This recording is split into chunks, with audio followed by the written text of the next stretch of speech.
Comment paramétrer Zoom pour avoir un système un peu genre multicaméra pour que quand tu récupères tes fichiers d'enregistrement, eh bien tu puisses jouer avec au montage et faire des choses assez sympas. Allez, je vais te montrer tout de suite, direction la plateforme Zoom. C'est parti! Pense aussi à t'abonner à ma chaîne YouTube pour recevoir les prochaines publications. Nous sommes arrivés maintenant sur la plateforme Zoom. Alors j'ai un compte payant, ce qui va me permettre d'enregistrer sur le cloud mes vidéos de mes sessions. Alors pour cela, si tu es dans un enregistrement payant, tu vas pouvoir appuyer sur mon compte en haut dans la diagonale à droite. Quand tu es dans mon compte, va s'ouvrir sur la gauche différents éléments et toi tu vas descendre dans paramètres. Alors une fois que tu arrives sur paramètres, on va aller dans l'onglet qui est au milieu là, qui s'appelle enregistrement. Donc tu fais d'abord paramètres et après tu fais enregistrement. Je vais te montrer dans le détail comment et pourquoi j'ai coché toutes ces petites cases bleues et qu'est-ce que ça va nous donner ensuite une fois que j'aurai fait une session Zoom classique en duo avec un invité. Ok, allez, on y va. Donc c'est important, tu vois, c'est la partie qui est marquée enregistrement dans le cloud. Donc enregistrer le prestataire actif avec l'écran partagé. Donc c'est la personne qui est en train de parler et l'enregistrer en même temps que son écran partagé. Enregistrer le mode d'affichage galerie avec l'écran partagé. Enregistrer le prestataire actif, le mode d'affichage galerie et écran partagé séparément avec l'haut-parleur actif, la vue galerie, l'écran partagé. Et ensuite, moi je n'ai pas besoin des fichiers audio uniquement, donc enregistrer les messages instantanés de la réunion du webinaire, ça c'est pour avoir un retour du chat si j'ai besoin, j'en aurai un fichier spécifique. Dans la partie des enregistrements sur le nuage, j'ai coché enregistrer les vignettes lors du partage, optimiser l'enregistrement pour un monteur vidéo tiers, bon, parce que je me dis qui peut le plus peut le moins, et enregistrer la discussion des panélistes, toujours pareil, c'est pour le chat.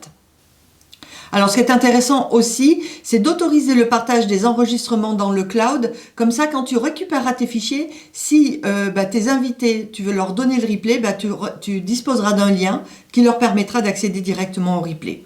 Alors, ce que je te conseille vraiment, c'est de recopier exactement, de cocher exactement ce que moi j'ai mis en bleu, là tu vois, et uniquement ceci. Et maintenant je vais te montrer ce que l'on obtient quand on a fait ce process d'enregistrement dans les paramètres. Alors pour ceci, je vais te montrer un exemple dans mes enregistrements. Ici, là, au-dessus de paramètres, j'ai enregistrement. Donc il m'en reste un parce que régulièrement, il faut purger cette base, cet endroit-là. De temps en temps, il faut aller nettoyer parce que la zone du cloud n'est pas extensible. Donc là, par exemple, j'ai un entretien Zoom que j'ai fait avec André Bastier, qui est le CEO de HappyScribe. Donc c'était un premier point contact. On va faire des interviews, on va travailler ensemble. Donc là, je vais te montrer exactement ce que j'ai récupéré comme fichier quand j'ai terminé mon entretien Zoom. Donc il faut bien comprendre qu'au départ, j'ai mis mes paramètres en place, je n'y touche plus et maintenant à chaque fois que je fais un enregistrement Zoom avec 1, 2, 3, 10 invités, je vais toujours obtenir les éléments suivants. Allez, je te montre, on va regarder dans le détail ici quand je vais cliquer sur cette session Zoom du point contact avec André Bastier. On obtient, avec le fait d'avoir bien paramétré précédemment mes enregistrements Zoom, on obtient ces 5 fichiers. Alors, sache que tu peux télécharger les 5 fichiers ou pas. Tu peux décider de ne télécharger par exemple que la vue galerie ou que l'écran partagé. Si tu veux envoyer juste un de ces fichiers en mode replay aux personnes qui étaient présentes lors de ton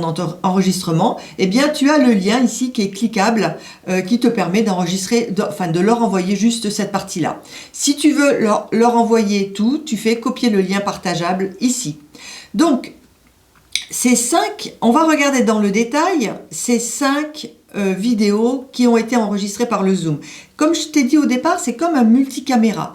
Il faut bien comprendre que le clap de départ et le clap de fin sont le même pour tous ces fichiers. Donc sur la table de montage, c'est ça qui va être top génial, c'est que tu auras juste à les superposer en fonction de ce dont tu auras besoin pour pouvoir faire tes coupes et garder que certaines parties, tout va bien s'assembler parce qu'ils seront les uns au-dessus des autres à la première image jusqu'à la dernière image. Ok? Donc maintenant, je vais télécharger ces fichiers, les amener dans mes ressources et te montrer un peu plus en détail qu'est-ce que j'ai obtenu. Donc voici les 5 fichiers que j'ai téléchargés de ce fameux Zoom. Alors le tout premier, celui-ci là que tu vois en haut, qui est en 1920 par 1120 parce que c'est par rapport à la taille aussi de mon écran. Donc ce fichier là, je te le mets sur le côté pour que tu comprennes. En fait, ça a enregistré les 2 webcams, mais l'une après l'autre en fonction de qui était en train de parler, et ensuite il y a eu un partage d'écran. Donc ça, c'est intéressant à regarder. Donc ce fichier numéro 2 correspond en fait à l'enregistrement de l'écran partagé. Donc tant qu'on parle tous les deux, qu'on discute tous les deux, que nos webcams nous filment, l'écran partagé n'est pas actif, donc c'est tout noir. Donc je fais défiler la barre jusqu'au moment où effectivement on arrive sur l'écran partagé. On est d'accord que les fichiers ont tous la même durée, simplement celui-ci n'a enregistré que l'écran partagé et il n'y a pas de miniature incrustée en haut à droite. Ça, c'est super important et ce fichier-là, c'est mon préféré parce qu'il va me servir après pour mes montages, pour installer exactement mon écran partagé à l'endroit où je veux. Et tu vois, là, on est revenu en zone noire parce que j'ai quitté l'écran partagé et normalement, c'est les webcams qui ont pris le relais. Le fichier numéro 3, allez, on va regarder. Alors là, par contre, tu t'aperçois déjà que la taille est plus petite. Ce fichier a enregistré les webcams les unes après les autres. Mais par contre, quand il y a eu l'écran partagé, on a continué à rester avec l'enregistrement des webcams.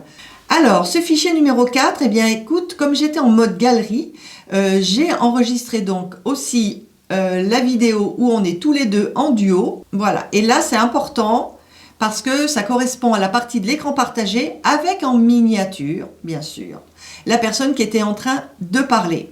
Donc, ce fichier-là, techniquement, je dirais, c'est le fichier de base classique que tout le monde peut obtenir, même avec le compte gratuit et avec les 2 fameuses bandes noires là, que j'ai expliqué comment on pouvait les retirer dans un tutoriel précédent et que tu peux obtenir en cliquant sur la petite bulle d'information au-dessus. Donc, dans ce dernier fichier, on est en mode duo, pareil, mais par contre, il n'y aura pas d'écran partagé. Tu vois, je fais défiler jusqu'au bout. C'est les 2 webcams qui sont mises l'une à côté de l'autre, ok, mais on ne voit pas l'écran partagé. Alors celui-là, il m'intéresse aussi beaucoup parce que quand je vais faire mes montages vidéo, mes 2 préférés vont être celui-ci parce que je suis en mode duo et la taille est assez grande quand même en 1280 par 720. Je sais que je peux retirer mes 2 bandes noires, donc ça, c'est pas un souci. Et surtout, ce que je vais utiliser quand je vais avoir le partage d'écran, eh bien, ça sera le fichier numéro 2, tu vois, où quand je clique dessus, je vais aller te le remontrer, on n'a que l'écran partagé, surtout sans la miniature. Donc mon best-of, tu vois, c'est de conserver juste ces 2 fichiers, de mettre à la poubelle ceux qui ne m'ont pas servi, parce que c'est important de faire attention à ne pas trop stocker non plus de fichiers inutiles dans ton ordinateur. En tout cas, tu vois, c'était pas très compliqué. Il fallait bien savoir au départ comment programmer et comme on dit, qui peut le plus peut le moins. Donc je préfère avoir le maximum des fichiers, donc en l'occurrence 5, même si j'en choisirais pour ce montage que 2, parce que peut-être qu'un jour je peux avoir une autre idée et avoir besoin des autres fichiers. Fais-toi plaisir, fais du montage vidéo et surtout n'hésite pas à cliquer sur la miniature que tu vois sur le côté parce qu'il y a une nouvelle vidéo qui peut venir à t'intéresser, et puis surtout abonne-toi à la chaîne YouTube, c'est important parce que sinon tu n'auras pas les notifications. Appuie sur la petite cloche, je te dis à bientôt, salut!